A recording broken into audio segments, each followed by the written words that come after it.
இன்னைக்கு big பாஸோட 3 ப்ரோமோவும் release ஆயிடுச்சுங்க. First எடுத்ததுமே விஜய் சேதுபதி அவர்கள் வந்து ஓல்ட் கண்டஸ்டன்ட்ஸ் எல்லாம் உள்ளுக்குள்ளே போய் என்ன குழப்பி வச்சுருக்காங்க அது போய் கேட்போம் அப்படிங்கிறாரு.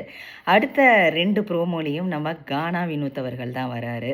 ஸோ கானா வினோத் அவர்கள் 18 லட்சம் எடுத்து அவர் வந்து திருப்பியும் எகெயின் ஸ்டேஜ் ஏறி இருக்காரு. ஐ திங்க் அவருக்கு இன்னைக்கு கேவி எல்லாம் ப்ளே பண்ணப்படும்னு நினைக்கிறேன்.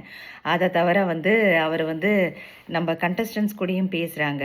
மெயினாக தர்பீஸு அப்படின்னு சொல்லிட்டு எகெயின் என்ன வெளியில் போகணும்னு சொல்லிட்டு அழுகிறியா அப்படின்ற மாதிரிலாம் நல்லா இருந்தது. அவங்க 2 பேர்த்து இல்லை நான் உண்மையாகவே ஃபீல் பண்ணேன் அப்படின்னு சொல்லிட்டு வாட்டர்மெலன் ஸ்டார் சொல்கிறாரு. ஸோ அந்த அந்த காம்போ ரொம்ப நல்லா இருந்தது. அப்புறம் கோர்ட்டில் நீதி சொல்வார் நீதிபதி, இங்கே வந்து நீதி சொல்வார் சேதுபதி அப்படின்னு சொல்லிட்டு ஒரு அழகான ஒரு பாட்டையும் பாடுறாரு.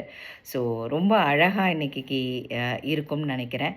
இதை தவிர எல்லாம் இந்த ஓல்ட் கண்டஸ்டன்ஸில் தான் நிறையா கேள்வி கேட்க போகிறாரு. நீங்கள் வந்து பாசிட்டிவாக ஏதாவது சொல்லுவீங்கன்னு பார்த்தா எல்லாம் நெகட்டிவாக பண்ணிகிட்ருக்கீங்க அப்படின்னு சொல்லி நெகட்டிவாக இப்போ கண்டஸ்டன்ஸ்க்கு பேசுகிறீங்க அப்படிங்கிற மாதிரி பேசுவாருன்னு நினைக்கிறேன்.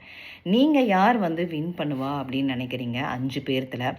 உங்களுக்கு யார் ஸ்ட்ராங்குன்னு தோணுது? சாண்ட்ராவா, இல்லை அரோராவா, இல்லை விகல்ஸ் விக்ரமா, சபரியா அப்படிங்கிறத திவ்யாவா அப்படிங்கிறத நீங்கள் கமெண்ட்டில் பதிவு பண்ணுங்கள். அநேகமாக இப்போது நான் இன்னைக்கு வந்து ஒருத்தர் இன்னைக்கோ நாளைக்கோ ஒருத்தர் எவிக்ட் ஆகணும். அப்புறம் ஒரு மிட் வீக் எவிக்ஷன் இருக்கும், நெக்ஸ்ட் வீக் ஃபினாலேவே. ஸோ கரெக்டாக அப்புறம் திருப்பி இன்னும் சில கண்டஸ்டன்ஸ்லாம் உள்ளுக்குள்ளே வர வேண்டி இருக்குது. ஸோ அவங்கெல்லாம் உள்ளுக்குள்ளே வருவாங்க.